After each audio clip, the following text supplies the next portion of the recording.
Bago ang lahat, luma muna. Habang nasa training camp ang Team USA, sinabi ni Kawhi na hindi nag-aalala ang Clippers about sa paglalaro niya sa Olympics dahil nga sa naging injury niya noong nakaraang postseason na hindi niya natapos yung series. Nalaglag pa sila nun. Base kay Kawhi, nag-i-improve na yung tuhod niya papasok ng Olympic training. Hindi naman kasi to playoffs yung lalaruan niya. May nabasa pa akong report doon na hindi kasi pwedeng palitan basta-basta yung nasa lineup ng Team USA dahil naipadala na nila yung lineup sa Olympic Committee. Dagdag pa ni Kawhi, hindi rin naman siya nag-aalala na magiging malala pa yung injury niya or babalik kapag naglaro na siya ulit. Kasi naman, unlimited pa rin naman yung load management papasok ng Olympics. Hindi naman ganun din ka-intense yung schedule papasok ng tournament. Meron pa sila ng mga exhibition game. Minsan din pang showbiz yung mga sagot ni Kawhi kapag interview. Ayaw niya kasing sumagot kapag non-Olympic topic ang tanong ng mga reporter. Lalo na yung kay Paul George yung sa pag-alis niya. Ang sinabi na lang ni Kawhi doon, wala siyang problema kay PG. Si Kevin Durant naman parang nainis na rin dahil sa mga rumors about sa kanya pagdating sa trade. Lagi kasing gusto ng mga fans at media na umalis siya ng team para makakuha ng atensyon. Lagi na lang ganito ang storyline para sa kanya. Kahit siya nagugulat na lang din kung saan ang gagaling yung mga comment at rumors ng GM, coaches at analysts about sa trade pag-alis ng Suns. Kada may lalabas na rumors, nagtataka siya dahil lagi naman niyang kausap yung Suns management. So madali naman sagutin yun. Reputasyon na kasi ni Kevin Durant ang ganong gawain.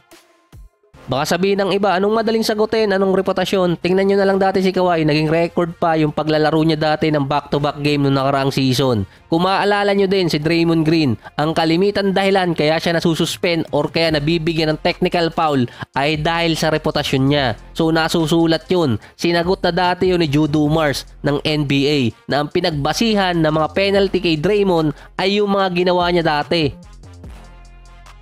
Ganun din ang senaryo kay Kevin Durant, yung mga ginagawa niyang action na pag-alis ng team. Ang mantra kasi niya, if you can beat them, join them. Kung si LeBron, ang naging reputasyon niya, naghahakot ng mga player o bumubuo ng super team na dati maraming gustong sumama sa kanya. Tulad ngayon, meron ulit dalawang dinidikit sa pangalan niya at sa Lakers. Katulad din ng LA ngayon na kapag merong available player for trade, lagi silang nasa unahan ng listahan kahit imposibleng makuha dahil hindi naman ganyan dati yung Lakers.